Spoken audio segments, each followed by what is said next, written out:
Bayless Healthcare is a full-service, integrated healthcare facility. We are dedicated to providing ongoing development for all clinicians that we recruit from various universities in the Phoenix metropolitan area. We have master's level interns as well as postdoctoral students who come to us for training and education. We believe that didactic training through our educational program is essential in making sure that our clinical skills stay as sharp as possible.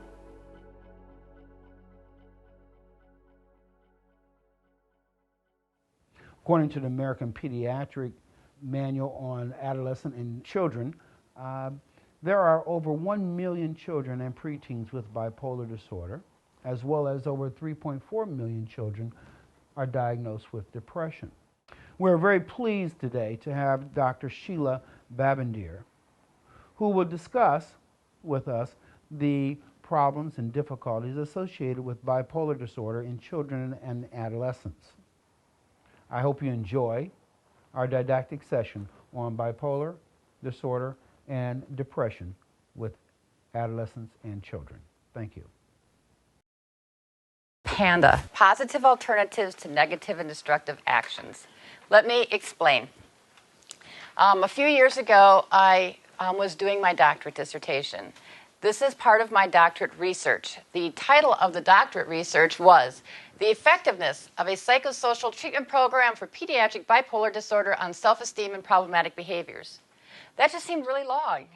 So I shortened it up and I made an acronym called PANDA to kind of summarize. And for when I wanted to actually have a group of children, I didn't want to say, you are in a psychosocial rehab education program on problematic behavior, but they were in the PANDA program. So the idea behind this program was to look at children that had pediatric bipolar disorder or any kind of severe mood disorder. There's a lot of controversy still about the diagnosis of pediatric bipolar disorder. We're not going to discuss that today. We're going to look at treatment. Treatment of symptoms of severe mood disorders, sometimes called pediatric bipolar disorder. I started this back in 2004 when I started the research. Originally, I thought bipolar disorder. I want to understand bipolar disorder. At the same time, I started working in a school district. And I was a school counselor, I had an LPC, and I was working with the kids who were in the emotionally disabled classrooms, the self-contained. There were 3 of these classrooms in the district in my school. They kept me busy full-time. Age range 2nd grade to 5th grade, 5th grade to 8th grade, and then they had another 5th grade to 8th grade. So this was a large group of children. At the same time, my son at 6, back in the year 2000, was diagnosed with bipolar disorder, a 6-year-old. I believe that it was accurate, given everything that I had read. I believed he really did have bipolar disorder, and to this day, I know that to be a fact. He has been the reason that I've been able to get into so many different places and get research. I've been to the National Institute of Mental Health. I've been to Massachusetts General Hospital. I've been to the University of Chicago Juvenile Research Institute. How? Because I get him as part of studies and I have to go along. Then I introduce myself to the researching, tell them I'm writing a dissertation and I'm researching, and they all sit and talk to me. Some even invited me to spend some days with them. It was wonderful. He's a great doorway into understanding. But also, I want to understand, what can I do differently? I'm looking at the children in the school district. In these self-contained classrooms, their lives are falling apart. Their parents' lives are falling apart. Their family lives are falling apart. Their school experience is horrible. Their teachers are ready to pull their hair out. I'm going home and I'm feeling a little bit of the same. They have 5 children. He's one of 5. His big sisters are like, really? And that kind of an attitude. And every time I went to find treatment, I got, what medication do you have him on? Well, I had him on medication. That wasn't the issue. The issue was he has no skills. And it didn't seem like he could, he couldn't get the skills the way I was trying to teach them. But neither could the kids at the school district, and neither could the kids in the community mental health. So something else had to be out there. I'd ask about, do you have treatment? Well, we can give you counseling. Counseling is fine, except it doesn't help the child who's in the counseling office to use those skills out in the playground at school. That's where they're getting in trouble. So they get along great with you. They love coming to talk with you, as a matter of fact, and playing games in your office. Wonderful. However, how does that translate out here? And that's where the problems were coming in. So I decided it was time to start looking at what is out there research-wise. What are we doing for kids with this kind of mood disorders? What is out there psychosocially? I understand that the diagnostics is still up in the air. I understand that they're looking at medications, and even that's up in the air. But is anybody looking at what can we do for these kids psychosocially to help them? And I found one researcher by the name of Dr. Manny Pavluri at University of Chicago, who had some of the same ideas. So based on a lot of her research, some time with her, and my own research, this is what I put together. But first of all, to define the problem, why are we worried about the kids that have bipolar disorder? There can't be that many, right? Well, this research is these numbers are from 2004. There was a million children and adolescents that already were afflicted with some kind of serious mood disorder. There was 3.4 million that had some form of depression, and a third of those would go on, most likely, to have some kind of severe mood disorder, pediatric bipolar disorder, or some variation thereof. So is there a problem with that? We have a bunch of kids with the diagnosis, put them on medication, they'll be fine, right? Wrong. One of the most major concerns is that these kids take their lives. 10 to 20% with serious mood disorders are going to complete suicide. 33% or more are going to attempt it at least once before the age of 18. I'm a parent of a child who has tried 3 times in his mood disorder. It's not fun to be in the emergency room. It's not fun to sit in the inpatient setting and wonder, is he going to be okay? Even if the attempts are minimal, even if they're just kind of a nod in that direction, 13, 14, 15, 10-year-olds should not live their life nodding or attempting towards taking their own lives. Parents, siblings, teachers, friends, that's not what life is about. Life is supposed to be quality. Life is supposed to be lived. It's supposed to be fun. So this is concerning. This is concerning when we have these kinds of numbers. What is it about the mood that makes them suicidal? The mood of depression is one thing. Depression, low energy, right? We don't see it as much just with depression. We see low energy with depression. There's a mood that's kind of more of the suicidal mood. And that's one of these more mixed mood episodes. That means it has energy in it. Energy, there's some agitation, there's impulsivity. Do we know any teenagers that aren't impulsive? Not many, right? Now let's add in there the energy, the agitation, the irritableness, the manicness. I'll say it, manicness, okay? Hypomanicness. So we have this range of emotions different than a pure bipolar cycle. I'm depressed. I'm manic. I'm depressed. I'm manic. These kids tend to do, I'm depressed, I'm manic, I'm depressed, I'm manic, I'm depressed, I'm manic. And it kind of just keeps cycling. You'll see it within the day. You'll see them all mixed together. I'm crying, and I'm low energy, and yet I have too much energy, and I'm agitated, all at the same time. And that impulsivity rises, and what happens is you have an agitated depression and irritableness, you have impulsivity, you have the makings for a statistic. So El Gorda said in 2011 that there's this quality of life. Quality of life is so low. And the quality of life of both the child as well as the family influences a lot of the suicidality, especially in pediatric bipolar disorder. So the youth have a very poor quality of life as defined by their low self-esteem. It's defined by how many social problems they have. Social problems and school problems oftentimes come together like this. If I'm not doing well socially, what fun is school? I'm sitting around with 14 other people around me and none of them like me. And I'm not doing that hot with my work either. And actually the teachers don't really think a whole lot of me either. So they all kind of go together.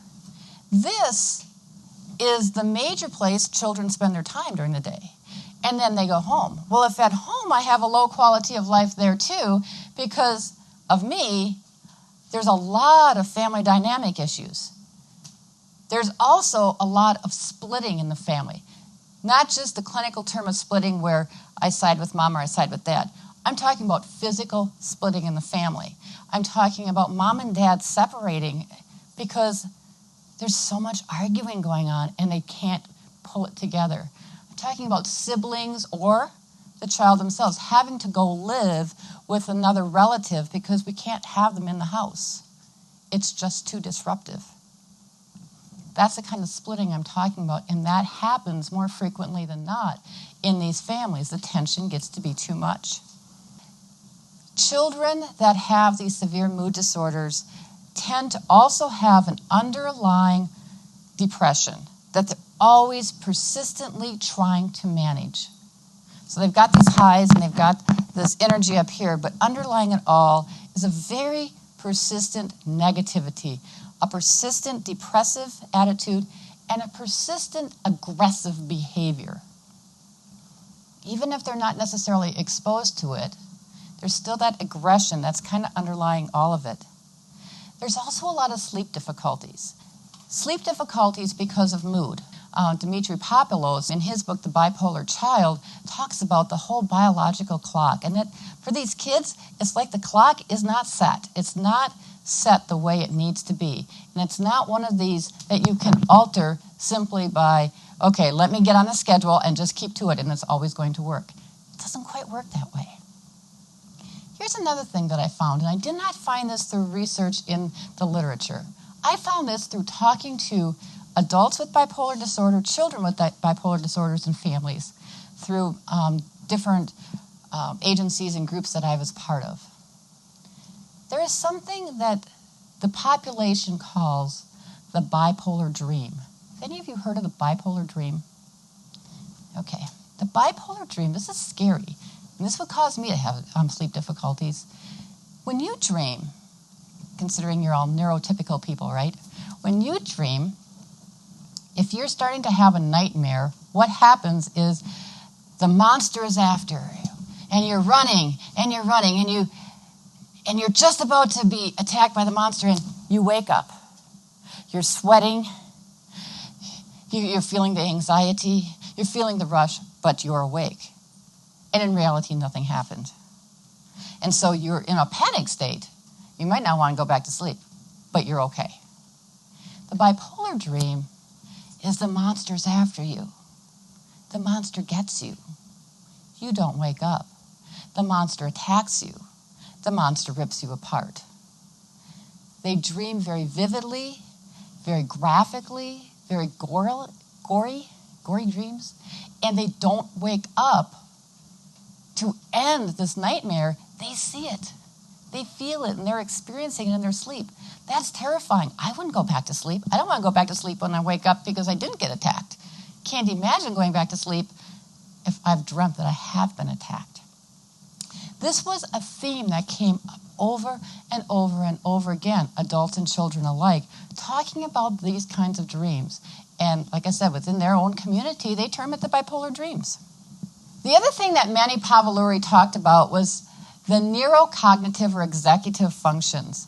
She did her study, and she followed up in 2009, and again came up with the same information, that there's definitely some kind of cognitive deficits and neurocognitive slowness that happens with kids that have pediatric bipolar disorder. Now, this doesn't mean that they're not bright. These kids can be very, very bright. It means that they can't necessarily access that information the way we would like them to. They can't necessarily use it their working memory is slower. It's not processing the information. They've got a pool of information. They've got a pool of facts a lot of times that they could really be excellent trivia partners.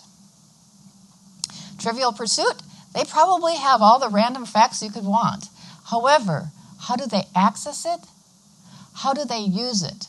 How do they use it to problem solve in daily life? That's where the problems come in, and they don't have that ability.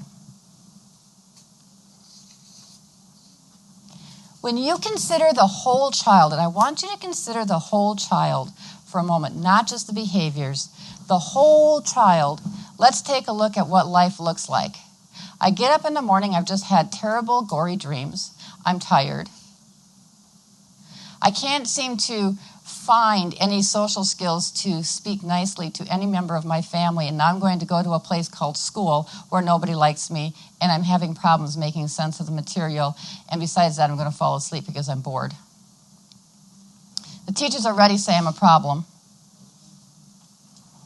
So what do we end up with? We end up with a whole set of problems. Behavior, school failure, fighting, disruptive behavior, low frustration tolerance. These are the kids that can't stand when things don't go right. Again, let's think about how all of this connects. It's not one thing, right? It's a connection of many, many things. How this all connects, they have low frustration tolerance. They can't deal with you saying, no, that problem's wrong. You need to do it this way. That can cause them to clear their whole desk and table, right, and throw a fit. And that's not good public relations skills for the kids. When you're throwing a fit and clearing your desk because you've been told your problem is wrong, that doesn't make friends and influence people well. They have that explosive anger. They get teased by their peers, especially peers who are not in special education, who really don't understand all of this. They don't normally have friends because they have really poor social skills. Their siblings don't necessarily get along with them. How do you think you would feel as a sibling if every time your family tried to go out, even simply to dinner, it was your brother or sister that caused an uproar, a disruption? How do you think you would feel? You'd be going, Candy, stay home? We're missing another movie. We can't go out to dinner. No more family vacation. Mom and Dad are upset again. You would feel that. Do you think that the affected child feels that? Yeah, they feel that. And then, of course, there's tension between the parents because, it's you not being consistent enough. That's why Johnny acts this way. Well, you're too harsh on him. That's why he acts this way. Well, you're never home. That's why he acts this way. And so we get that tension. The reason he acts this way is because he's got a disorder. So all of this, when you put it together, the whole piece,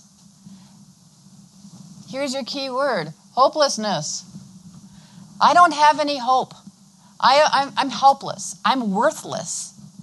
I feel horrible. And when I feel horrible, I'm going to act out on that. So there's your picture. There's why we need to be able to treat these children.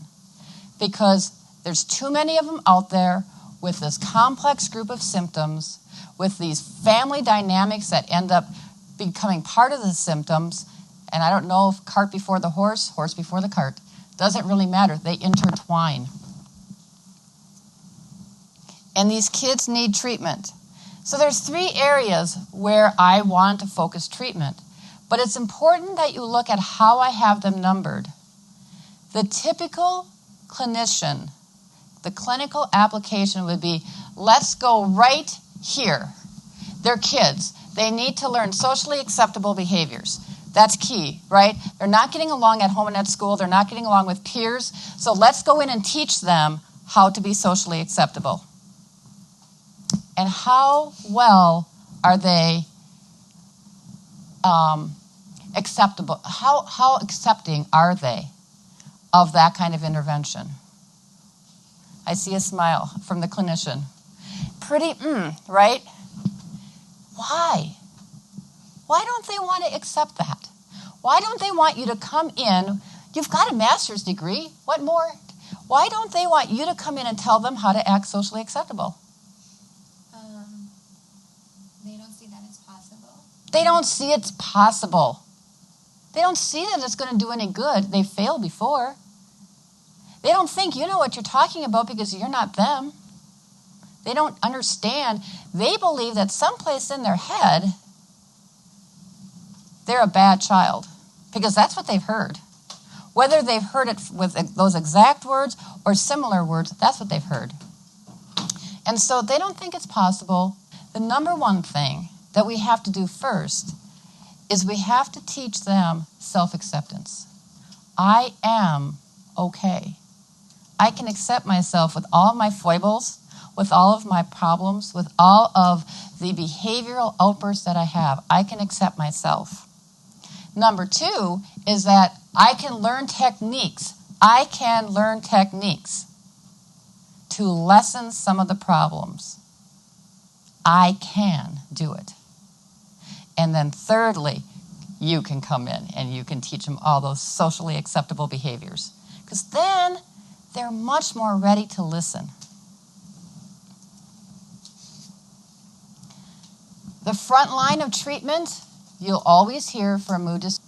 The front line of treatment, you'll always hear for a mood disorder of this magnitude is going to be medication, pharmacotherapy. And we're not here to discuss whether it works or doesn't work. We're not here to discuss which ones work the best. Yes, they do help to stabilize the mood. And if you have a child out of control, nothing that I'm telling you today is going to help when that child is totally out of control.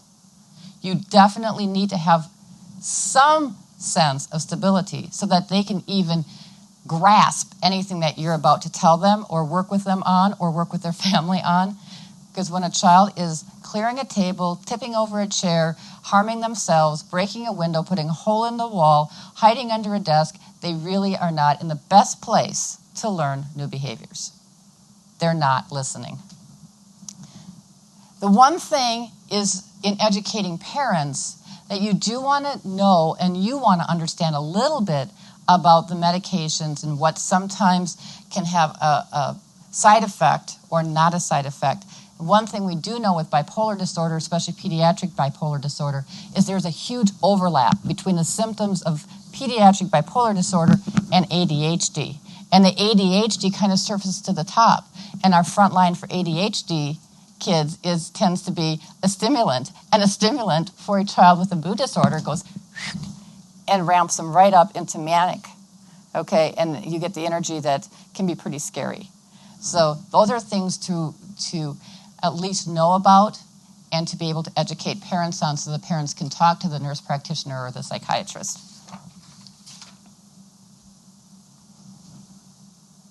So the purpose of a psychosocial program. Goals. What are the goals? You should always have goals. Here comes the teacher part of me. Have to have goals in your treatment plan, everybody, right? So here's your goals are going to be that you want the child to be able to recognize some of the causes of their thoughts, of their feelings, and of their actions. Just to recognize what's causing that. The cause is not the belief, I'm a bad child. I want them now to adopt a new belief. I'm a good child. I have some difficult symptoms. Got some really difficult things I have to deal with. And I want them to gain a sense of control. Then, when you come in to teach me some new skills, if I feel a sense of control, then I can invite you into my world and I can work with you as a partner. And that's true for everybody in this room. Once that child believes a few basic things, like I'm a good kid with bad symptoms, I don't feel in control, but you're going to help me to feel in control, and there's things I can learn, and if I can understand what's going on with me, you're going to have that child in a whole different position than you had them initially when you met them. And you're going to be this kid's best friend, and you are going to find that, well, I shouldn't say how you're going to, I found that I just felt for all of these kids because they have good hearts. They just have difficult symptoms. I want you to also consider development. All of you have studied development and human development. We know where the average 7 and 8 and 9-year-old is supposed to be, where the average teen is supposed to be. But consider development of a child that has a mood disorder. You have to think about where they are in their cognitive skills. Are you able to take in all the information that your neurotypical peer would take in if you are persistently and chronically dealing with an overload in your limbic system? Socially, are you able to learn the same skills if you, again, are dealing with some kind of emotional turmoil? If your experiences from 2 years old on might be that you're not quite fitting in. So then you're not getting the same social skills. And emotionally, we already know something is wrong with my emotional center. So I'm not developing the same way emotionally. So to assume that my 9-year-old client is 9 based on Erickson, based on Piaget, and based on Kohlberg's moral development would be incorrect.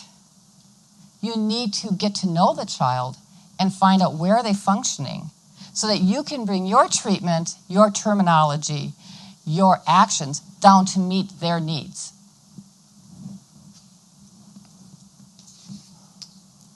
Cognitively, where are their development? We said that there's some neurocognitive deficits in that front lobe of the brain, the executive functioning. So they don't do as well with sustained memory. That's why they can't remember what they learned last week or yesterday, or the fact that you told them this before. You've told them it over and over and over again, but they don't necessarily remember it. They have a huge problem with working memory. Working memory is when I take in information and I have to do something with it up here, and then I spit it back out. So I have to process it in some way, and I have to decode it, or I have to, in some way, make something fit together. On our WISC, the Wechsler child, we'll see that these kids score exceptionally low in the decoding. So where they have to look at a symbol, and they have to look at a sheet, and they have to say what that symbol means based on the sheet, they get 2s and 3s on that subscale. They really score very poorly because their brain can't go back and forth like that, not quickly. So they're not processing at the same speed. Their verbal memory, what they hear, oftentimes isn't what they remember. So they get things messed up. And that can cause a problem when you say, don't be late. And they said, be late, okay. Don't do this, and they do it anyway. I told you not to. No, you didn't. Yes, I did. So little things like that, their verbal memory for information that comes in sections, do this, do this, do this, step 1, step 2, step 3. They lose you after step 2. They're gone. They got 1 and 2. They're gone for 3 and over. So you've just given them a lot of information that they can't do anything with. Their ability to organize their information, to prioritize their information, to be able to problem solve. Every day, how much problem solving do you think we actually do in a day? Let's see. I get up in the morning, and that's my first problem I have to solve is what am I going to wear? Then what am I going to eat?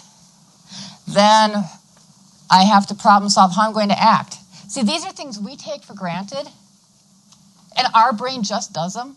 It just knows this is what I have to do, and it just kind of goes like that. Their brain isn't doing that. Their brain is on overload. They wake up, and they're already overloaded because they have to problem solve, and their executive functions aren't working the same way.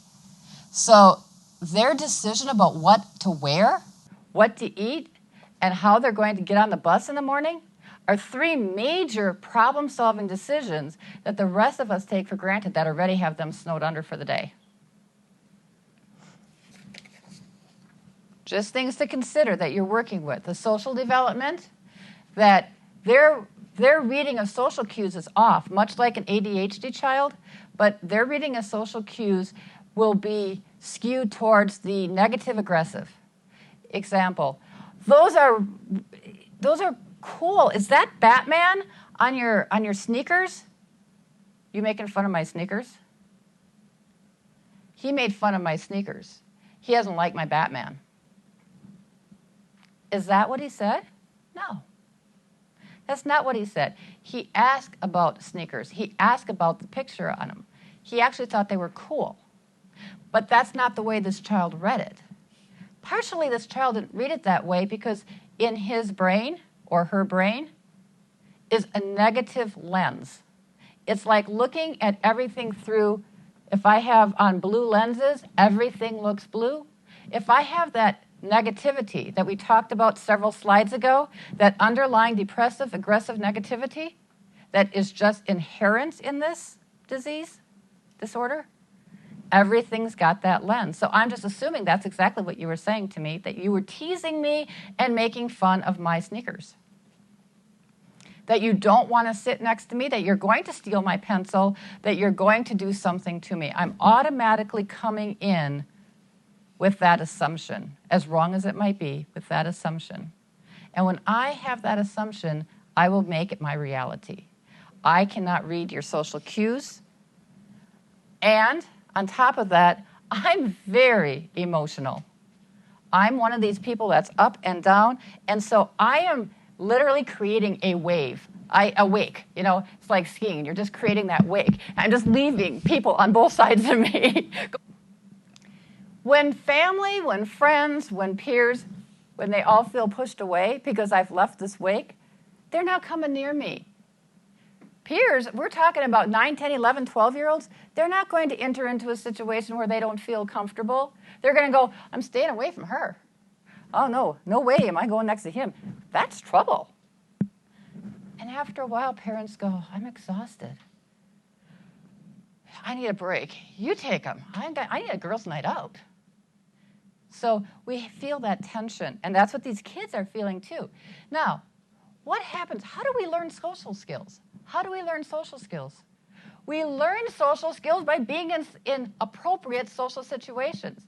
If every situation I go into, I create an inappropriate situation, I have no way of learning how to be appropriate. I myself create the inappropriate, and now every place I go, I have the same situation cropping up. I'm only learning and reinforcing my own negative behaviors.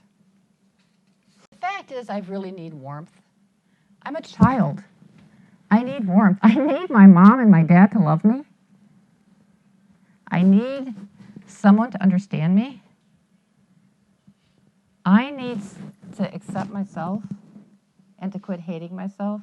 That's how I became a statistic on slide 2 or 3. Okay. I need these things, but I have no ability to give them. Not yet, at least. I don't have that. I don't know how to give you warmth.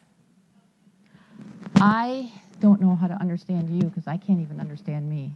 And I'm too young to even actually know that probably anyway. But I'm even further behind than my peers. I am really not a very fun person to be around, but I need you. I need you to understand me so I can grow. Therein lies a problem. Who's going to give first? They react by acting out. They react with their low self-image, their negative sense of self, their poor social skills. They're going to fight, they're going to argue, they're going to withdraw, they're going to isolate, they're going to disrupt every room that they enter, and they're going to seek attention. This is by this time when this child is being hauled in by the arm and the ear into your office, and the parent says, fix them. Fix them. You've had your internship. Where's the magic wand? Fix my child. They're broken. There's something wrong with them. Fix them. I put them on medication, and they're sleeping, but they're not fixed. There's still a problem. They don't act right. I've spanked them. I've timed them out. I've taken everything out of their room. They've been suspended from school several times, and they still don't act right. There's something wrong with my kid.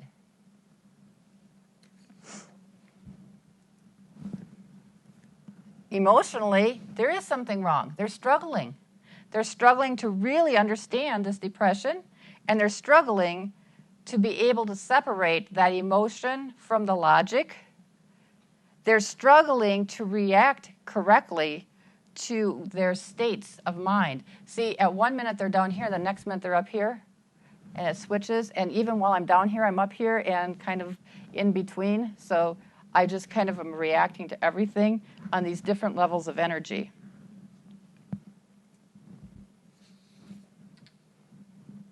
So before you start entering in to working with the child, consider this whole picture. Consider where they are developmentally. Consider what they're all struggling with. Consider how you're going to put that treatment plan together. What's that treatment plan going to look like? Who are you treating and what are you treating?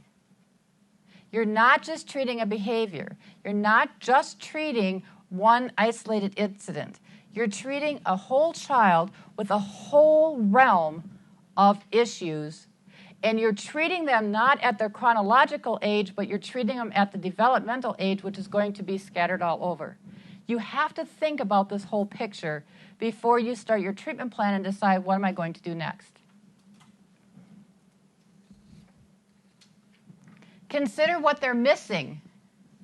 They're missing problem solving. So if you're going to say, hey, let's stop and think and consider.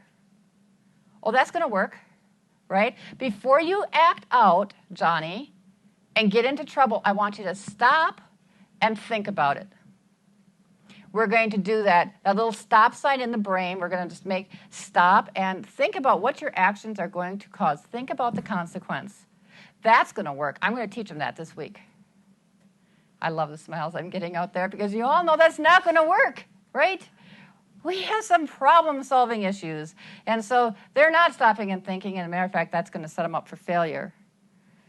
They're missing friends, and they're missing social skills. They're missing any sense of connection, and they're missing any academic success. So they're coming into your office right now, and they're thinking another failure, right? Another person to think I'm a bad child. What do they need? They need warmth. Why do I have maternal warmth? Because Barbara Geller, back in 1998, was doing a study, and there was something that came from this study that she wasn't expecting. She reran it in 2002, actually looking for this piece, and it was confirmed. Here's what happened. I feel like I'm standing on top of you. I'm sorry.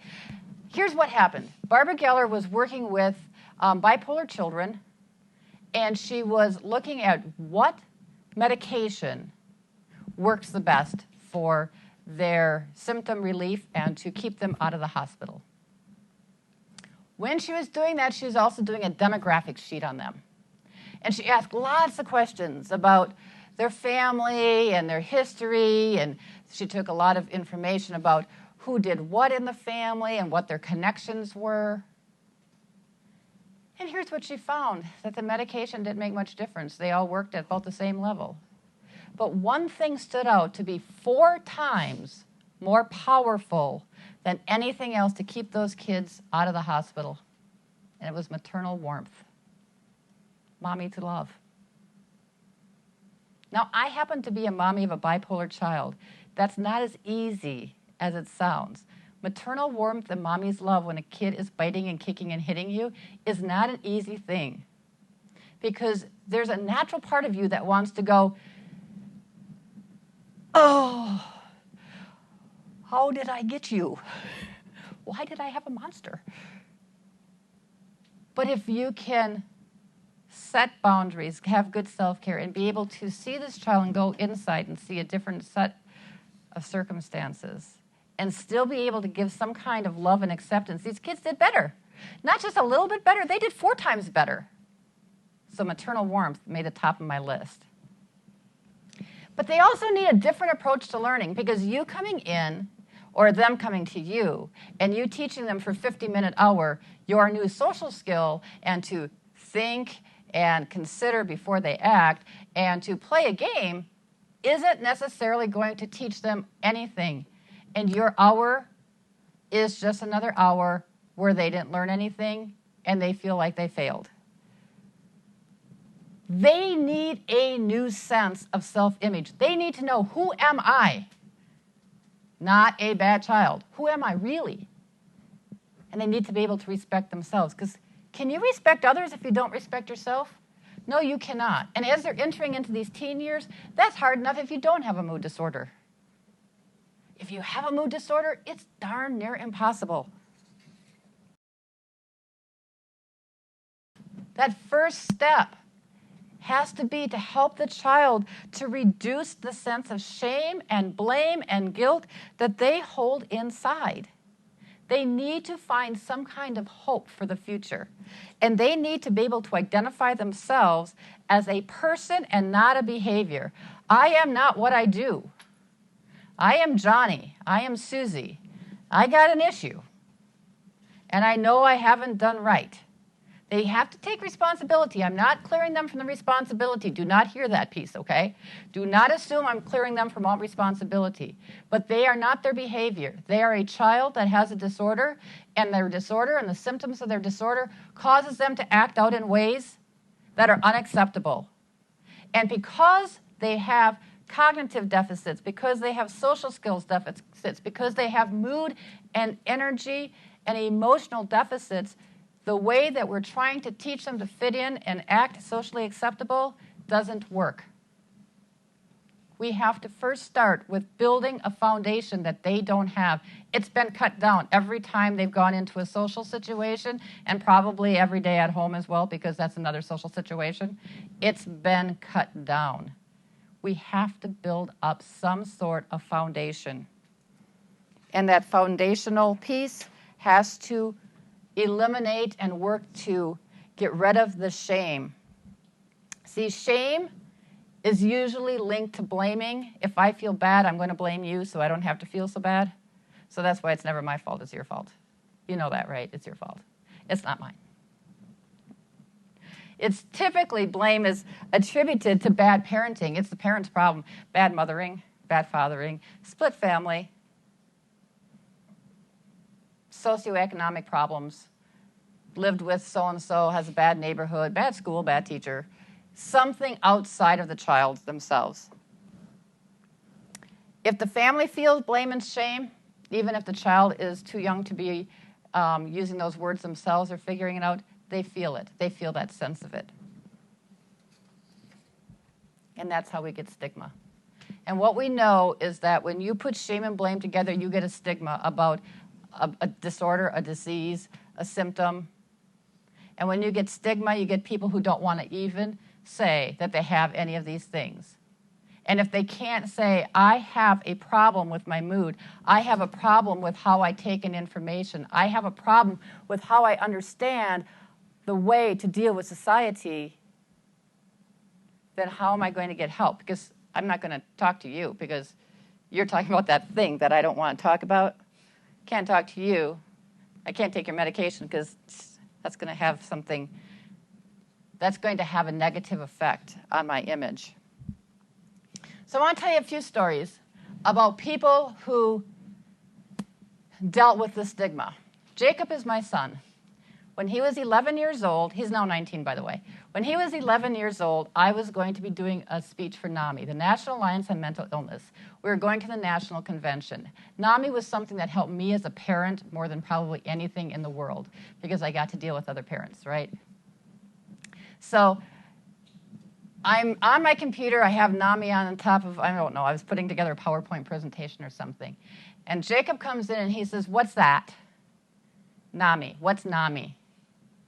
National Alliance on Mental Illness. That's a dumb name. What's a dumb name? Mental illness. Immediately I'm thinking, oh, he's got the stigma, right? I said, well, honey, it's not, it's dumb because I'm not ill. Well, I'm going to be the good little clinician mom, right? Well, he goes, I'm ill when I have strep throat and I go to the doctor and they give me medicine and I'm all better. I go to the doctor, I take medicine, I'm not all better. Okay, now I'm between the heartbreaking part and the feeling sorry for him, but instead I say to him, so what should we call it? I don't know. And he leaves. I'm kind of thinking, phew, we're done with that conversation, but not. Because 2 hours later, he comes back. I'm in a whole different room. He comes back. He goes, Namu. I'm like, what? Namu. Namu. Call it Namu. What's NAMU? National Alliance on Mental Uniqueness. I'm not ill, I'm unique. Remember, Mom, I'm ill when I have strep throat. I'm not ill because it doesn't get better. I'm unique. I think different. He's 11. Can't problem solve to save a soul in a classroom. Can't get along in a classroom. Has been self-contained most of his school life. But could come up with that. He came to the National Convention. That was one place he did feel comfortable. He came to the National Convention even as a kid. And there was a booth where you got your different stickers and there's pins and all this kind of stuff. And I said, Jacob had an idea. This is my son Jacob. He had an idea. He goes, Namu. You know, doesn't wait for, and he had no social skills, right? Namu. And he goes through this whole thing. They made him a button that's this big that said Stigma Buster. They're like, that is the greatest example of a child that doesn't have stigma. I'm mentally unique. Eric's story doesn't have a happy ending necessarily. Eric's story is about a little boy who's 9. And he is in the self-contained classroom, and he was under the table more days than not. I had a host. I always wore long sleeves and long pants to work, by the way. Self-protection. I had a host of scratch marks and little nibble marks and all these kinds of things just from being under the table to try to encourage Eric to join his friends. And that term being used very loosely, peers would be the better use of that term, to get him to come on out. Finally, after 2 months of this, I mean, every day Eric was in trouble. But Eric didn't start out that way. He didn't start out that way. He was in self-contained for a long time. He had an emotional disability. He was considered mood disorder, not otherwise specified, and he had been on Risperdal, and it had worked. So when we finally called Mom back in and said, hey, what's going on? What's going on? What changed so dramatically that we can't get him back to where he was? She said, well, I don't know. She goes, it could be the Risperdal. Do you think it's worn off? No, I took him off of it. Is he taking anything right now? No. Okay. Did the doctor find that there was a problem with it? No. Does the doctor know he's off? No. Was there an insurance issue? No. Was there a cost issue? No. So it begs to ask the question, what's the issue? We have Eric, who is doing well on Risperdal, who is making progress. We now have Eric, who doesn't take Risperdal, and he's in trouble daily. Why no more Risperdal? Well, I'm getting married. And my husband's family, my future husband's family, looked up Risperdal, and it's considered an antipsychotic and a mood stabilizer for children with severe problems. My future husband and his family just didn't think that it was really a problem. They just thought it was probably my parenting, and that because Eric didn't have a dad for so many years, a good, solid role model, now that my husband's coming into the picture, he'll be able to straighten him out. He doesn't have a mental illness. We're going to try and get him out of this classroom. Well, you're going to get him out of this classroom. You're going to get him out of the whole school if he doesn't start behaving. That's not the issue. The issue is he does have a disorder. You have a host of tests to prove that. You have years of medical evaluations and psychiatric evaluations to prove that. It was the stigma. She could not face up to the stigma. And the sad part is we challenged that. We needed to challenge that and talk to her about that, and she removed Eric from the school district because he didn't need that. He just needed a firmer, better, different way of discipline. Judith Letterman was one of the speakers at one of the national conventions for NAMI. She wrote a book called The Ups and Downs of a Bipolar Child. From New York, a writer, but also the mother of a bipolar child. You know, when you go to a convention and you're sitting in a room like this, you don't know who's in the audience, and you're trying to look like you don't have any emotional interest. You're just going for information, right? Kind of maybe that professional look, just going for the information. So she asks out there, she says, okay, you know, everybody's here to learn about bipolar children. Yes. She goes, how many of you have a home that's decorated bipolar style? Silence. What's going on? She goes, decorated bipolar style. She says, I'm assuming that if you're here, you're either a professional working with families, or that you might be a professional and a parent. She goes, like I am, or maybe you're just a parent. And I just was wondering if your decorator is a bipolar child. Let me tell you what decoration bipolar style means. It means holes in the door, holes in the walls, cracks in the windows, broken doorways. And everybody just gets this, because what were we feeling? A sense of relief. Yes, my house has been decorated bipolar style. Absolutely. And so had a whole bunch of other people in that room. The stigma of having something hidden behind closed doors that you don't want people to see had now been released. I didn't have to feel bad anymore. There was a name for it, and there was a style. It doesn't make better homes and gardens, by the way. But I tell you that us moms, we're really good at Home Depot patchwork. We got it.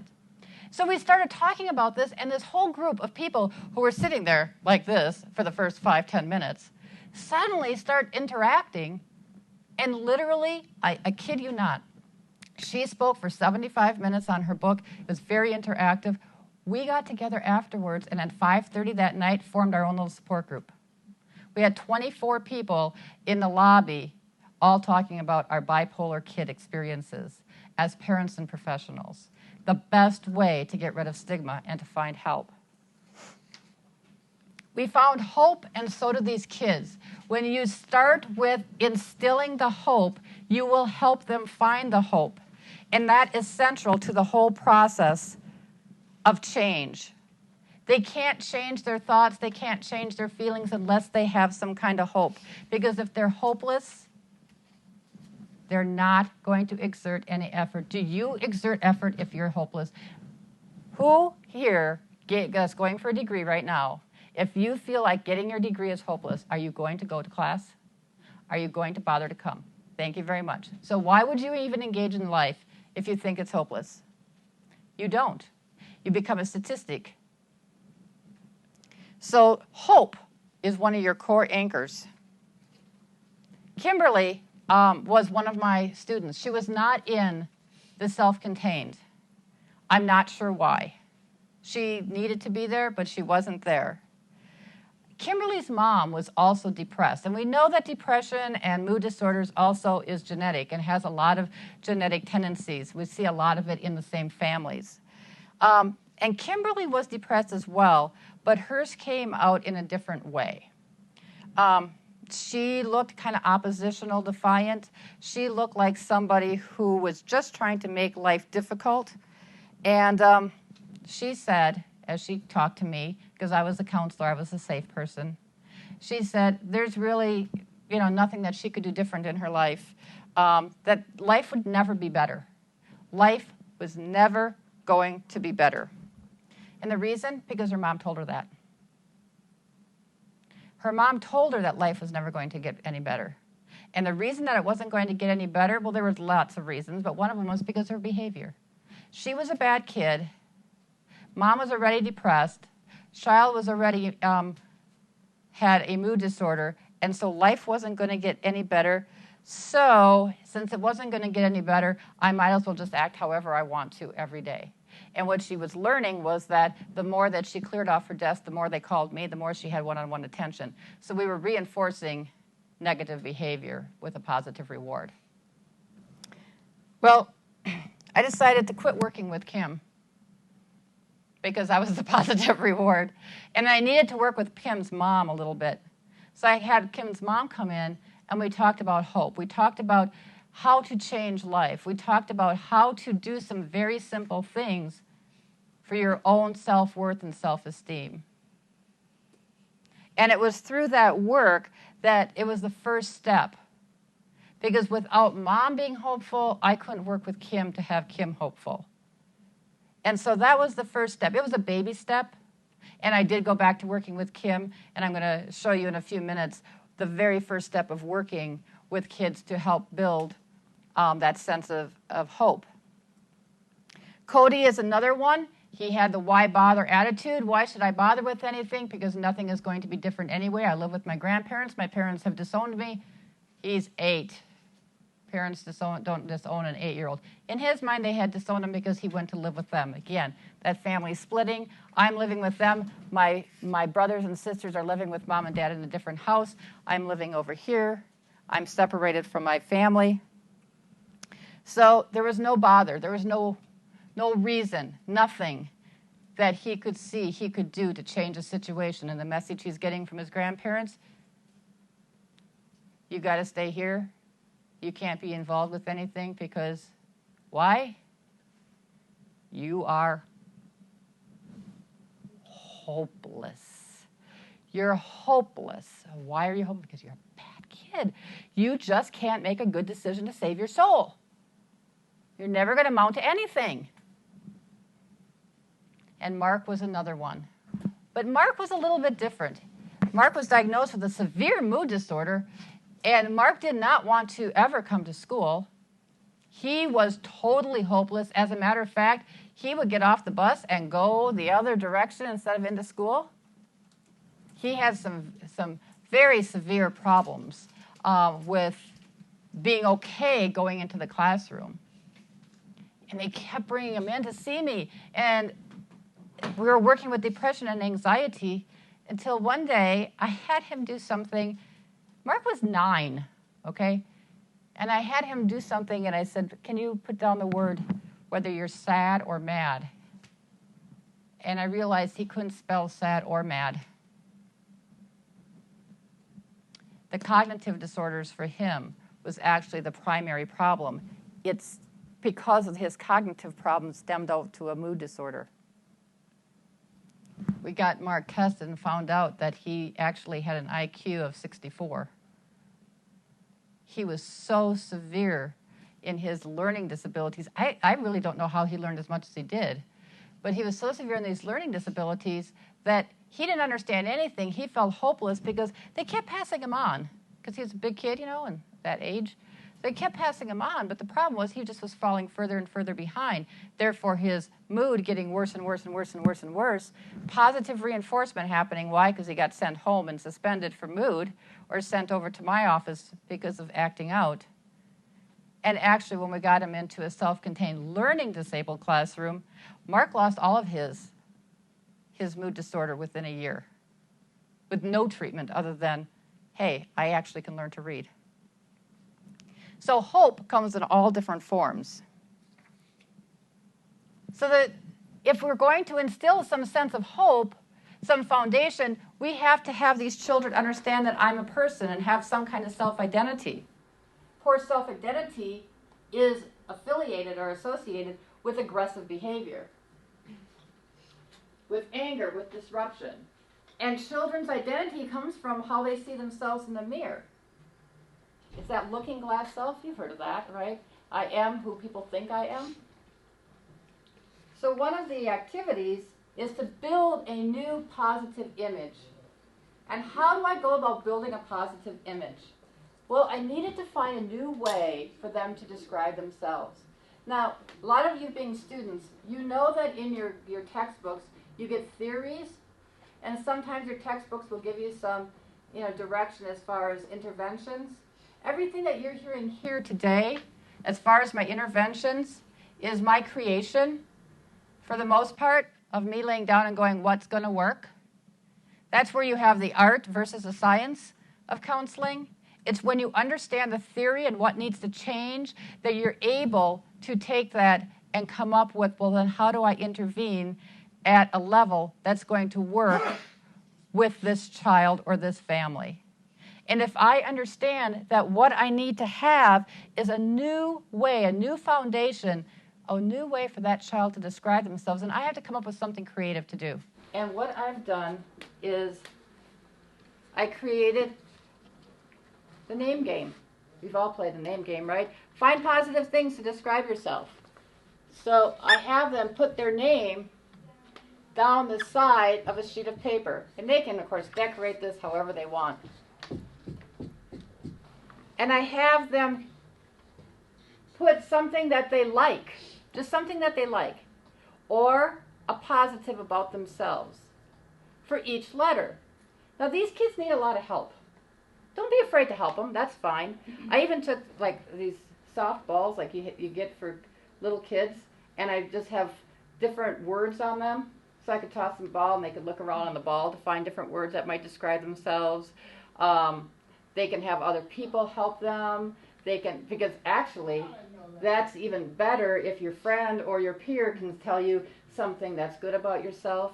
If a parent or a sibling can tell you. If you have to help them, that's fine. So this would look like this. This is, my name is Sheila. So I'm going to say silly. I'm going to say happy. I'm going to say the E for me is energy. Now keep in mind, kids come up with things that are probably less like this and more concrete, and that's okay. That's fine. I like ice cream. It's one of my favorite foods. L is I do like to laugh when the stress of the day is gone. And A, I like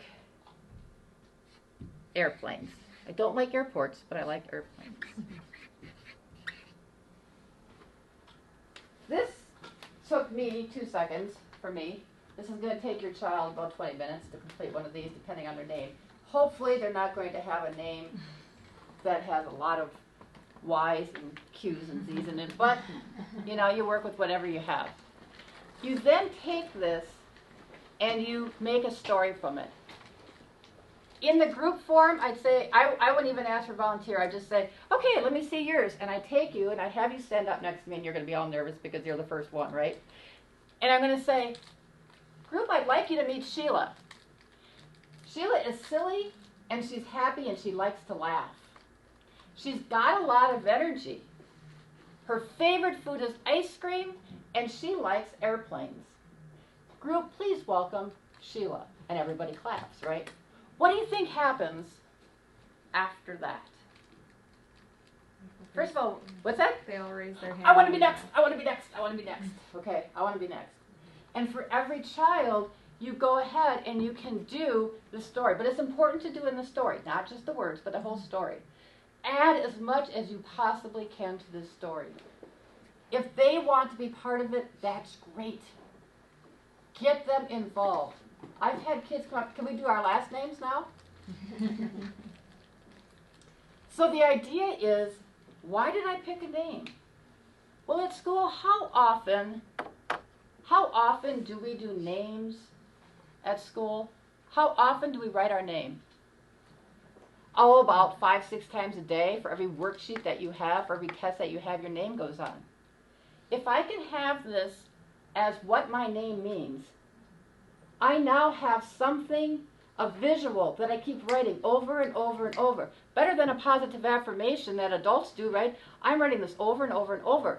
And now if I've got this affiliated, because I've done this myself, I, the child, have come up with these things and I've put it there. The teacher or leader has read it. The whole class has applauded.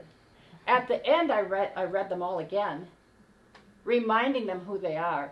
They've developed it into a poster, so we either have it in the room or I send it home with them to put it on their bedroom door. What am I doing? I'm giving them a new sense, a new self-identity based on their name, something that they see multiple times a day. That's the name game. So what happens? These kids begin to remember who they are in a different way. This is all I do on the first session, just that. I don't talk about anything else. I just want to get to know them from this positive. I have to laugh because some kids come up with things that you and I might think is negative. They don't. Oh, I'm odd. Is that a good thing? Yeah, I like being odd. Okay, that works. Energetic. Energetic can be, well, yeah, I have a lot of energy, and the teacher doesn't always appreciate it, but hey, I like my energy, right? So different ways that they think. I've got to tell you about Micah. Micah was 10.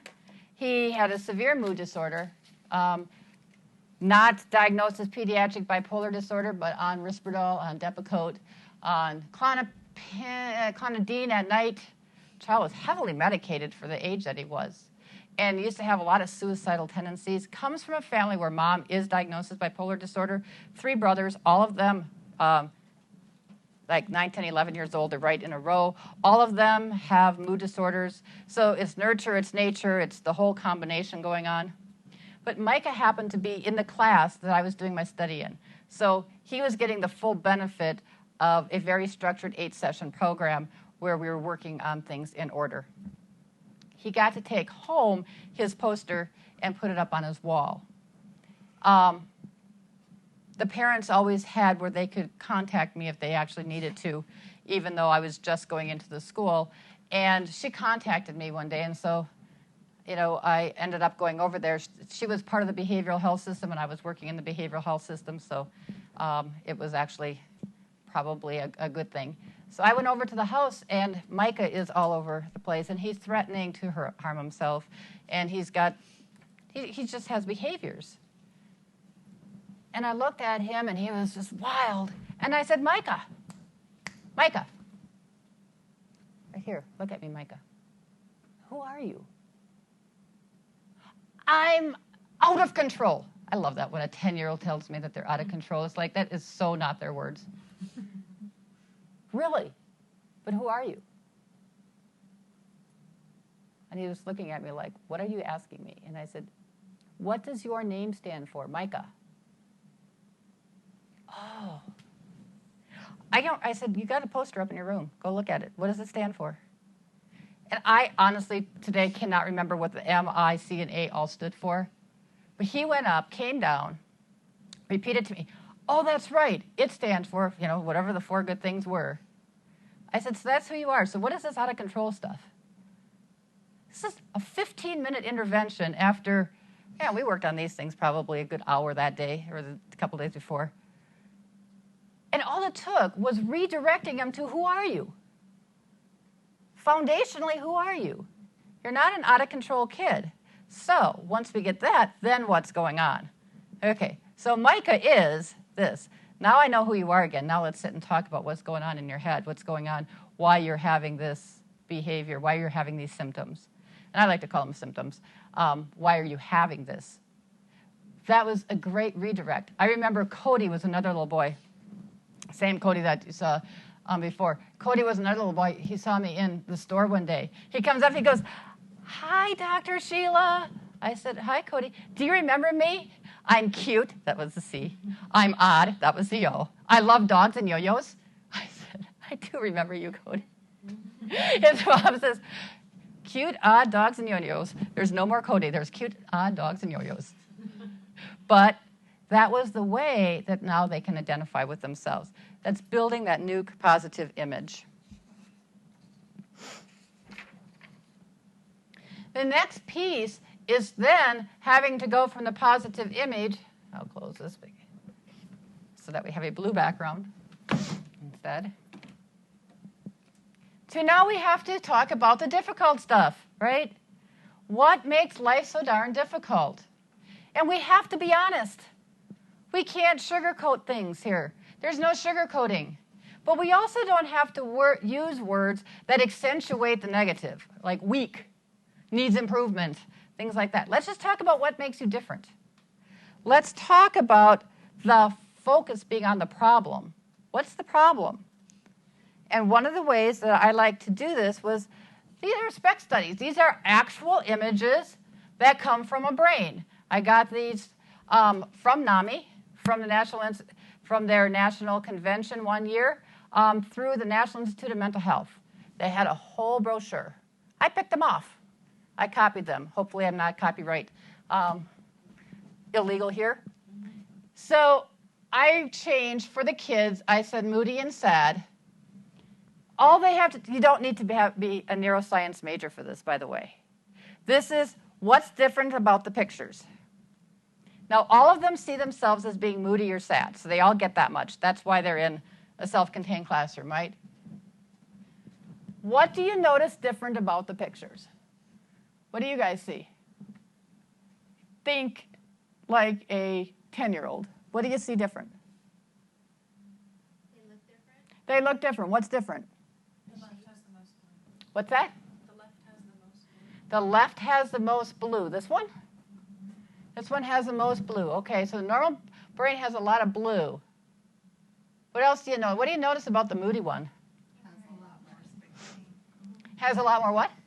Spaghetti? Red. Who said red? Red. So here's one of my first kids.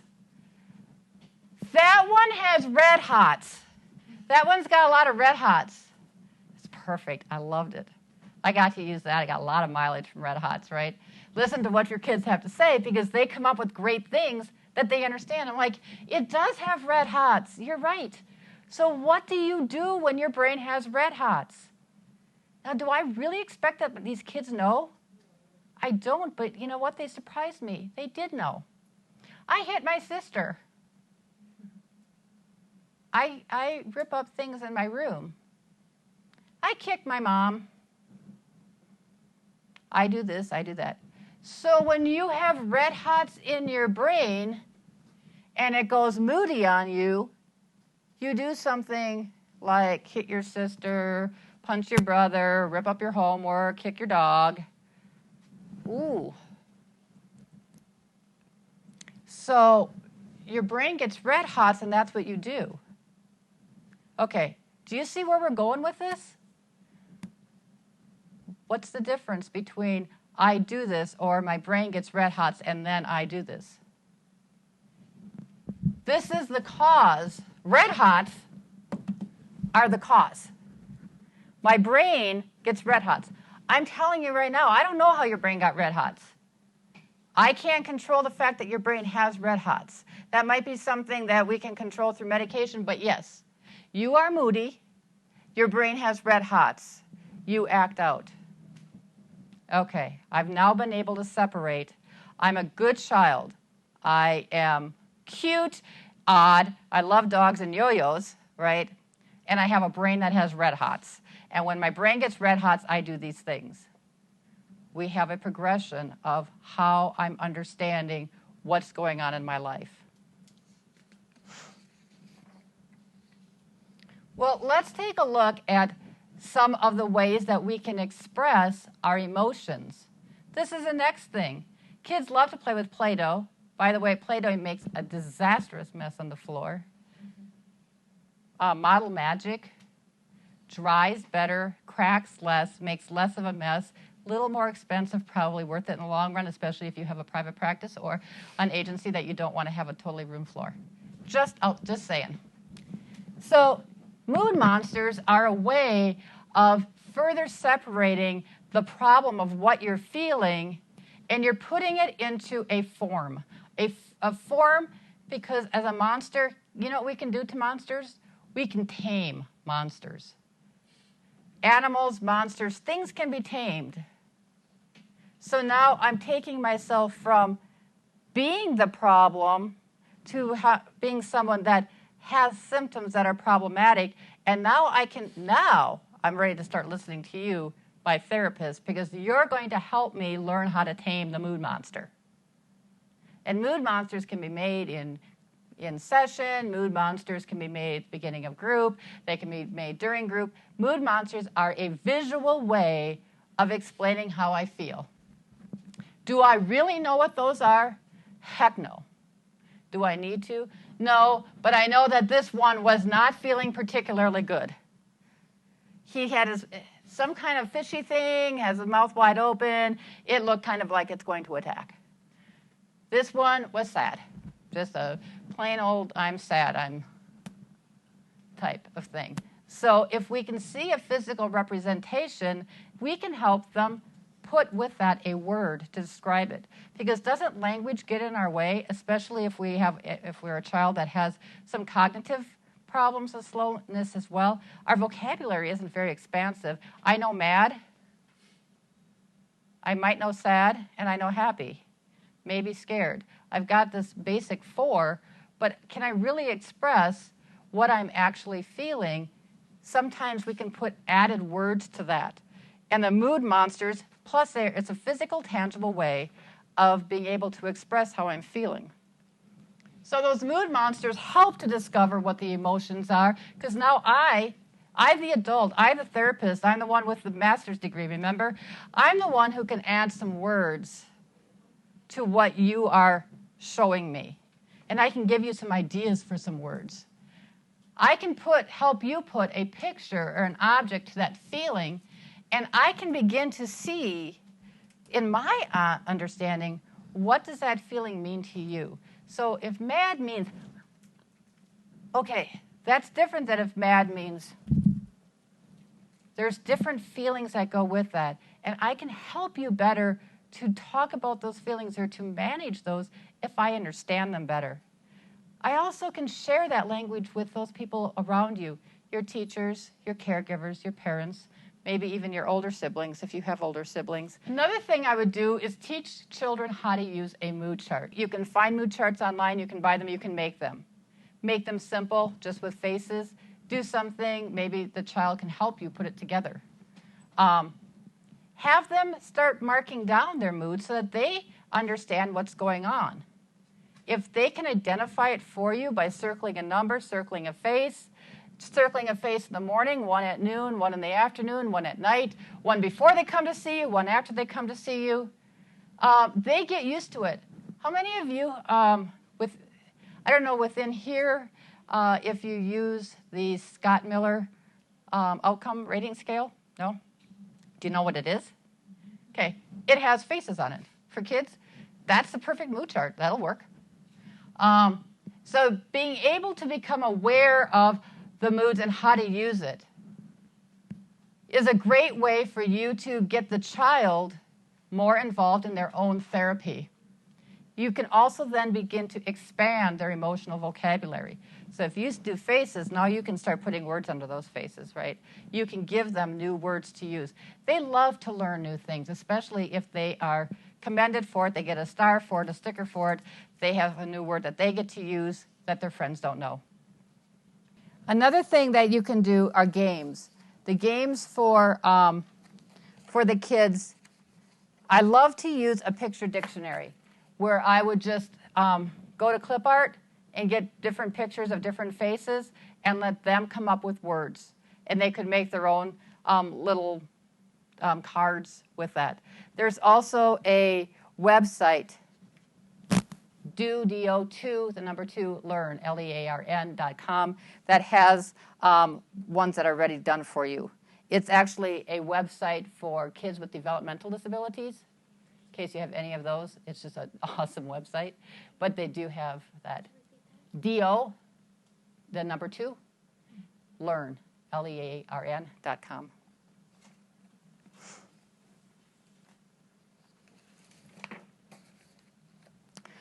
So emotional charades, lots of fun to play in a group setting where now you're giving them different words and they can act it out with a friend or with you. They usually feel more comfortable with you, so that's fine. You can have them act it out with you and everybody else can guess what their word is. And feelings bingo. How many of you have like feeling bingo games or anything like that? Do you have those?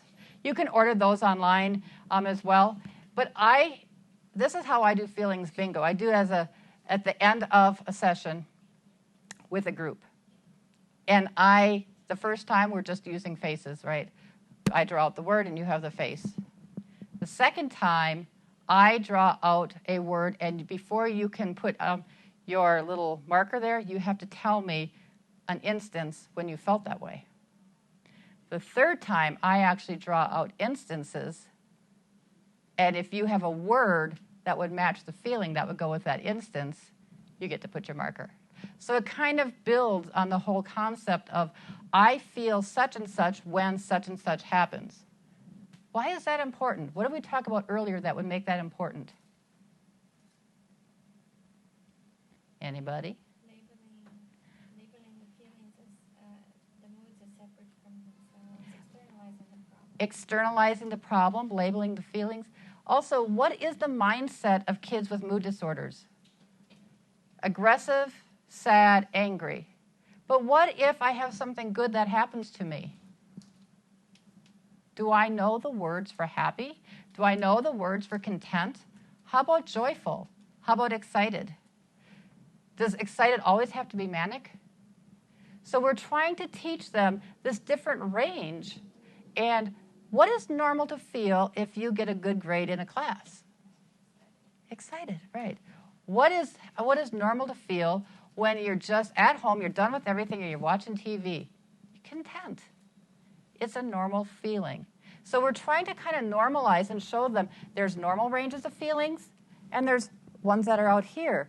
Those are the ones that they have to worry about. The ones in here, that's fine. That's great. Let's concentrate on some of those and be able to label those in our life too. Identifying triggers. It's now important if we're going to put that child back in control. Remember, that's one of our things, is to show them some control. If we're going to have them in control, don't they have to be able to identify some of the things that are triggering those moods? Now, we know they may just wake up in the morning and have the mood. There may not be a specific outside of their own head that has the mood. But we have to be able to identify that. And some of the activities that I've used to identify those, again, are the mood charts. And then as a group, what causes you to feel angry? Oh, you know what? Just ask the group. They've got a lot of things that cause them to feel angry. Mom said no. Teacher gave an assignment. Johnny took my pencil. Susie looked at me the wrong way. I don't like what's for lunch in the lunchroom. The lunchroom's too loud. Recess didn't last long enough, and the list goes on. Okay, if these are all triggers, great. Put them on the board. List them all down. It's a perfect way to start looking at what in their mind, not what in your mind, because it doesn't matter what is in your mind, what in their mind is causing them to react this negative way. Because if we don't know, we can't help them problem solve it. Because remember, they don't have the problem solving capabilities. We've got to step in, and we've got to be the front lobe of their brain for them. We have to be their executive function. We can't do that if we don't know what they're thinking. We're just going on our stuff, and our stuff is way too advanced for them. They've got the simple stuff. If they don't like what was on the lunch menu, that's good enough reason to feel upset. Doesn't work with our brain, but it certainly does with theirs. So that's the type of thing that we want to be able to brainstorm and find out what are those triggers. Another way is just letting them do some pictures, some mood monsters, and ask them to talk about those things. All of that will give you a wealth of information to work from as far as understanding now, how do I help them decide what they're going to do about it. One thing is telling them and teaching them about routines and the importance of routines. They have control over their routines. They can break their routine. They don't have to break their routines.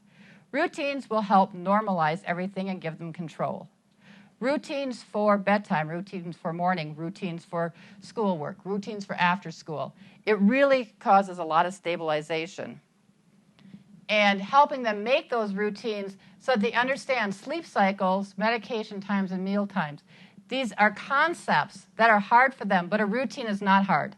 Here's what we do, and we do it every time. Why? Because it gives you control. You will be in control much better if you go to bed every night at 9 o'clock and wake up every morning at 7. If you eat this, and you eat at these times. If you eat when you feel hungry, because that can be a trigger for a lot of kids. These routines help them to stay in control. They can make up their own with their families. We want to talk to them about changing environments. What happens? We have to come up with routines and ways that we learn to change environments in a healthy way. These kids do not have flexible thinking. They cannot flex their thinking. Whenever things change, they fall apart. So it's their routines that change. Sometimes when you have a square peg and a round hole, and the peg just is not going to turn round, you've got to create a square hole. This is where you have to change sometimes how you act as therapists into more of the case manager, the advocate, the I need to talk to the teacher, I need to talk to the parent, and we need to come up with an environment that's also going to be conducive to a child that's square. Does that make sense? So going back to the triggers, I like to put triggers and ants together.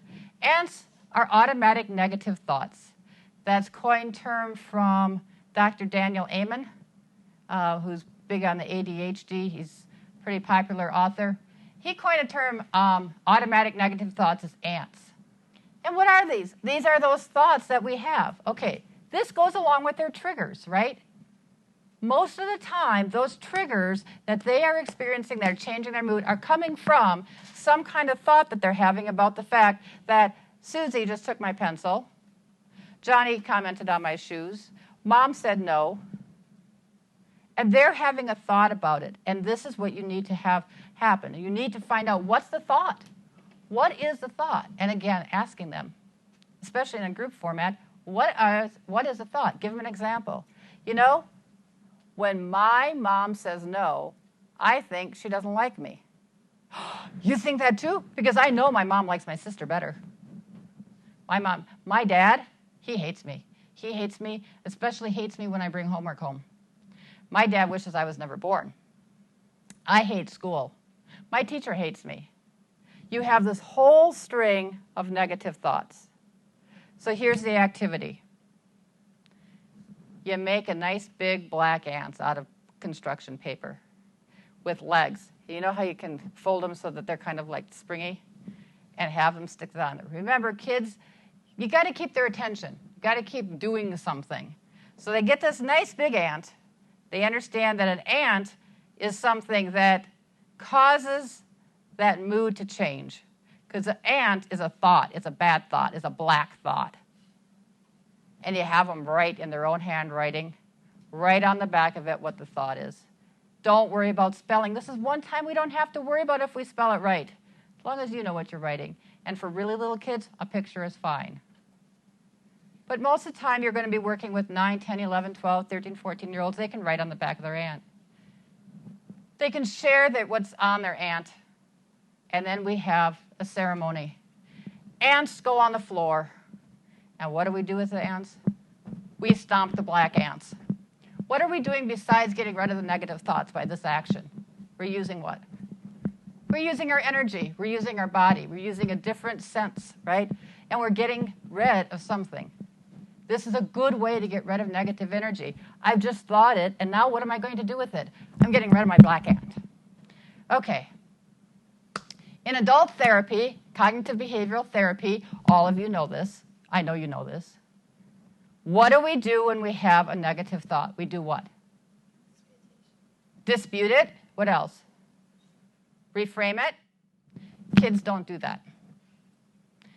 Kids can't reframe a negative thought or dispute it very well. Because in a class of 7, if 2 kids don't like you, is that not most of the class? And do you care that the other 3 might like you? No. So you can spend a lot of time trying to do disputing and reframing with these kids, and it doesn't make much difference because the fact is, I want my mom to like me, and right now my mom doesn't seem to like me. So no matter how much you dispute that, that's probably not going to get you as far as just getting off the topic. Let's find something that works better. So after we identified the ants and we stomped them out, I had to come up with something new. Here's where my imagination went again. I came up with pets because they're kind of like ants. Positive emotional thoughts. Okay, it's a pet. Every child likes animals. Every animal, as we know in child speak has talents, they have personality, they've got something. So what's your favorite animal? Why is it your favorite animal? I like dogs because they're friendly. How are you like a dog? I'm friendly. I'm really energetic and I like to run around like a dog. Okay, can we make that into a statement? Make it into a positive affirmation and let them draw the dog. I'm like a fox. I like foxes. Why? They're slick.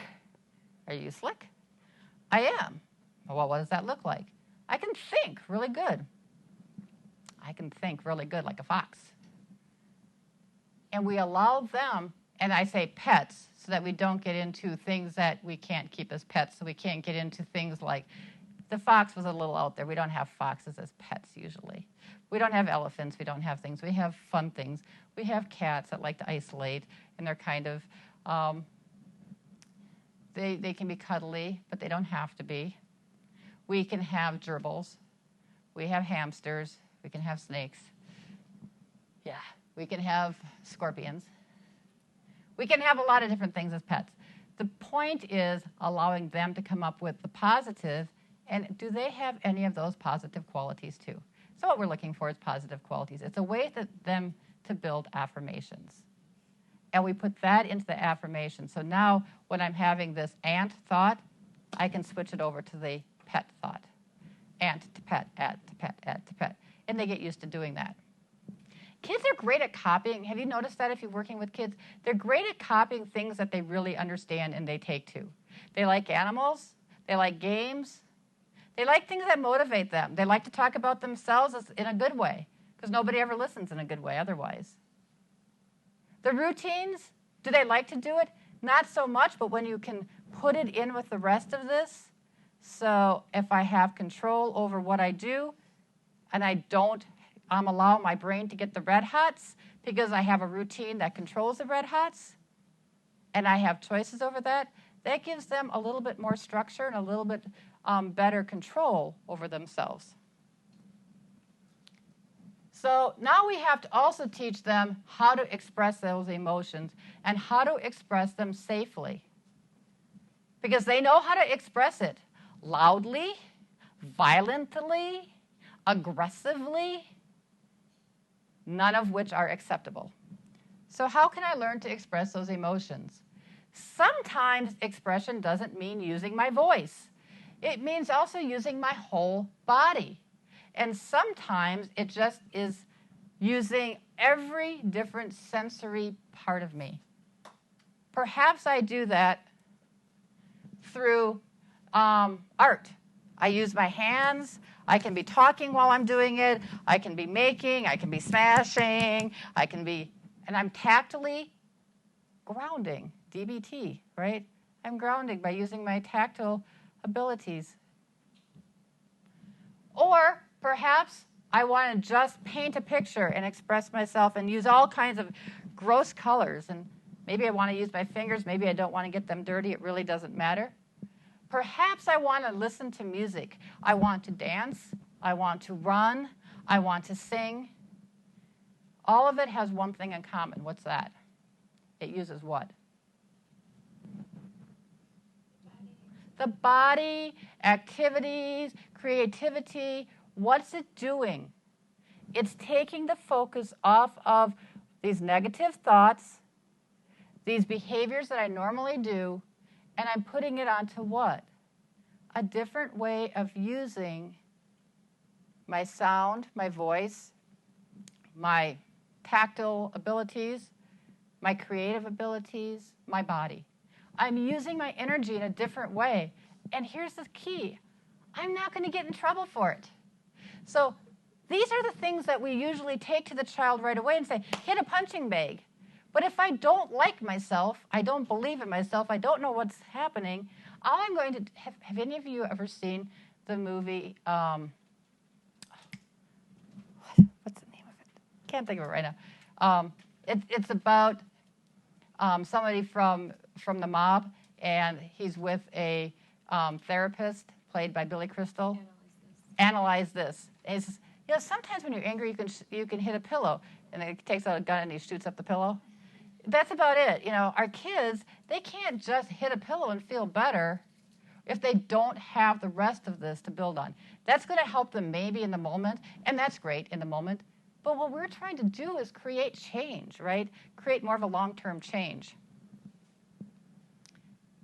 We want to teach them that typically there's an unhealthy expression that we use. We want to teach the caregivers, the parents, the siblings, everybody around them healthy ways of expressing emotions, because it's not just our children with the disorder that have unhealthy ways of expressing emotions. They're learning this also from other people around them.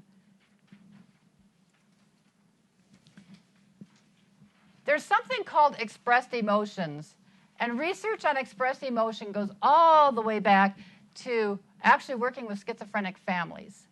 Expressed emotions are the emotions that are expressed within a family environment. They're usually critical comments or even, okay? They're those hostile, that hostile feeling. It's kind of an emotional over-involvement. It's tension. It's tension in the home. And the problem is that when we lack that maternal warmth, which I talked about with Geller, and that predicted our recovery and our length of recovery, if we have expressed emotion in the home, that's taking away from that warmth. That's taking away from what helps kids. So kids that have a lot of expressed emotions in their home tripled the rate of their major depression, of their substance abuse. This was without them having pediatric bipolar. This is just being in the house with some kind of a mood disorder that wasn't even specified or wasn't even off the charts. It was just being in a hostile environment. So now put that hostile environment on top of already a mood disorder, and it just skyrockets. So what do we have to do in order to get rid of some of that expressed emotion? Because we've been talking for the last 90 minutes about kids. Kids live in families, right? Kids live in families. And what do those families feel? They feel guilty. They feel powerless. They feel hopeless. They're angry. They feel shame. They feel blame. They feel all kinds of things. And what do they need? They need to understand that they didn't do something necessarily to cause a disorder. They need to feel that they have some power and that they can take some control, and that they are teaching their child, and that they can reinforce how their child can take some control. And they need to feel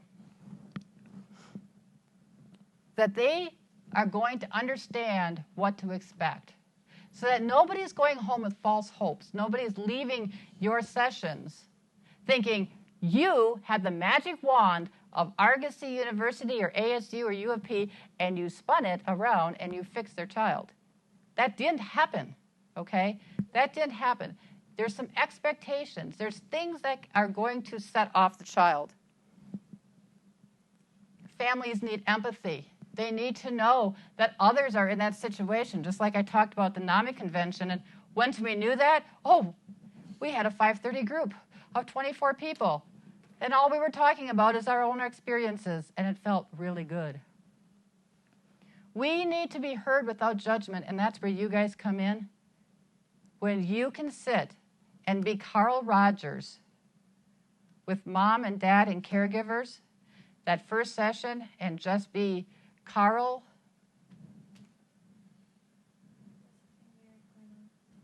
Okay. And you can be Carl Rogers all the way.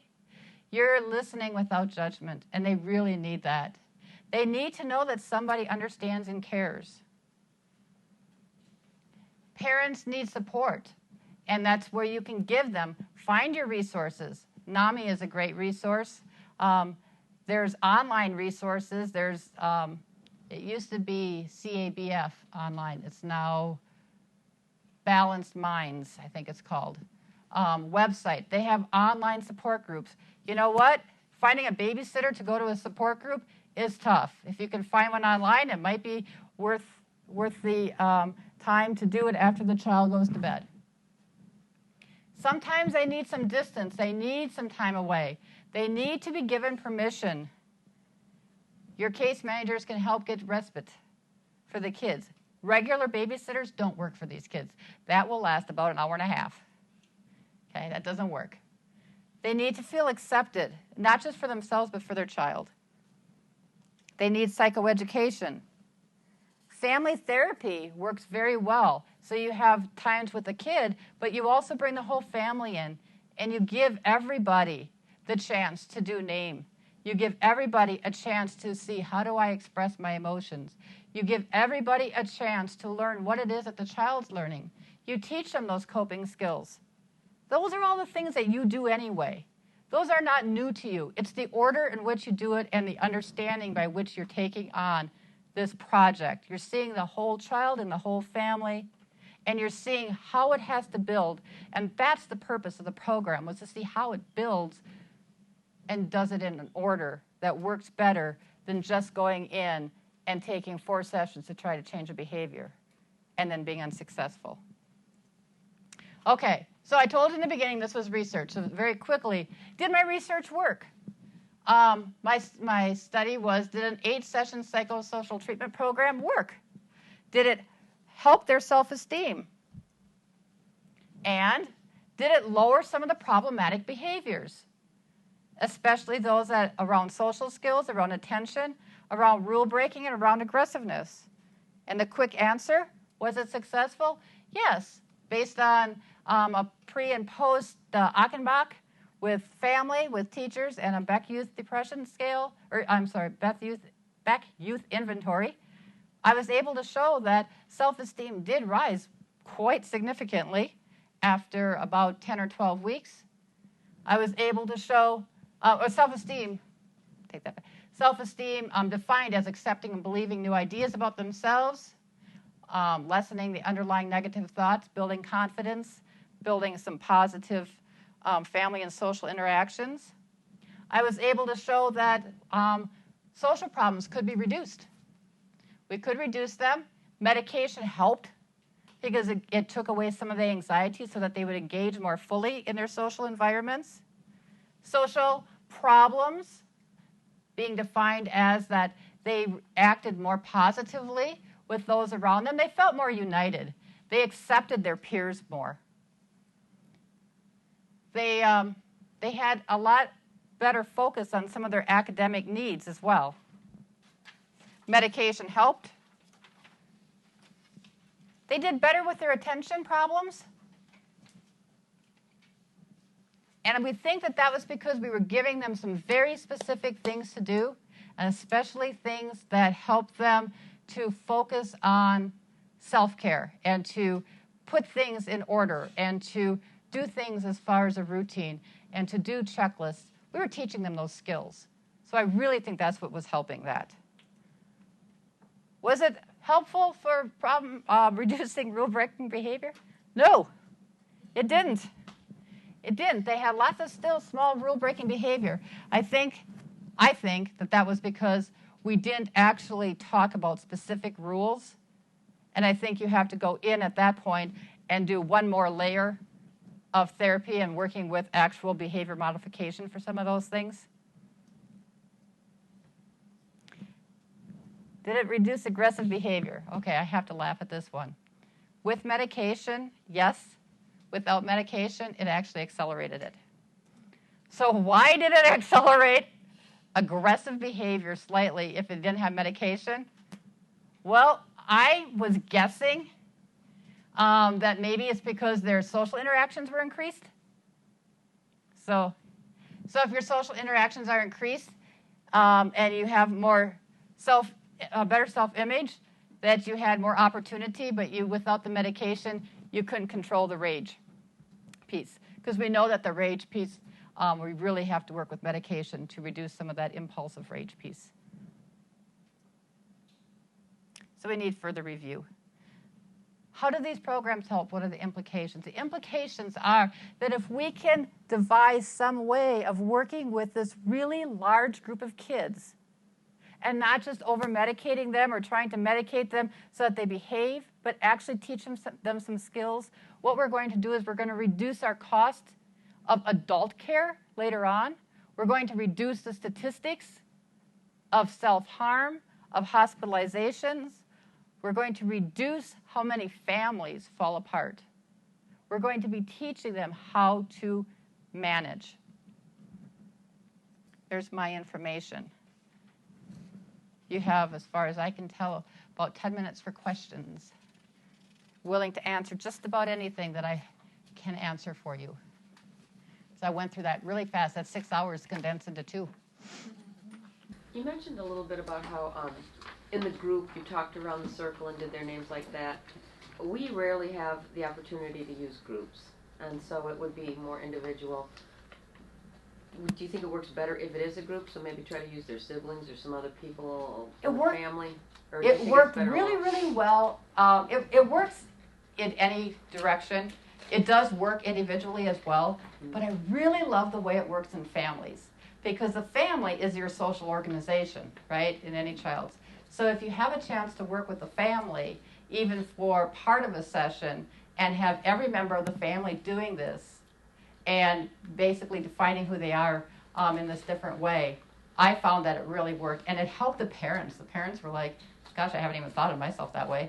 So it was therapy for kind of everybody, but it helped the child just kind of fit right back into the family, and everybody was working together. So I started using it with almost every family, whether they have a mood disorder or not. That's just one of the ways of family bonding. Works beautifully. Other questions, thoughts? So you guys don't have a lot of groups that you get to have around here? No.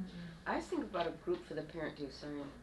That's good. But, I mean, these parents, that they are so beat down. I Right. mean, we see it all the time. Yep. And the moms, they've just, when they come here, they're kind of at that point like, please, I don't know what to do, and you got to do something. But I think if they had a group, I don't know if there's stuff right around this area where most of our clients live, where these parents could go and have that empathy and this Right. group thing going on. I think it would help a lot of our parents. NAMI does have groups for parents. I'm talking about like right here in Midtown Phoenix. 7th Street. Yeah. That's where the 7th NAMI Street, yeah. office is, but I don't know where they're holding their groups right now. They change.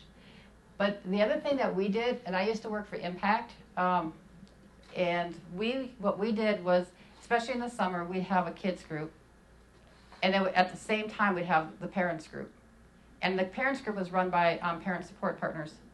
Okay, so I was running the kids group doing this stuff, and I had 2 parent support partners that were running the parents group. Gave the parents a place to talk, gave the parents a place to gain support, and then I could teach my parent support partners some of the activities that I was doing so that they would understand what their child was doing, but also they could reenact some of that at home. So when we were, we had them all together to do the name game, of course, and then the parents would leave, and the parents could go talk. I would be working with the kids. When we were teaching about routines, the parent support partners are talking about routines, and they have that supportive environment where they can talk amongst how does it work for you, or how have you done it, and where's your biggest struggles. Well, I hope you enjoyed today's presentation. I hope you learned something, and good luck with, if you are a student, good luck with your internship. If you're a clinician, good luck with your families. Thank you.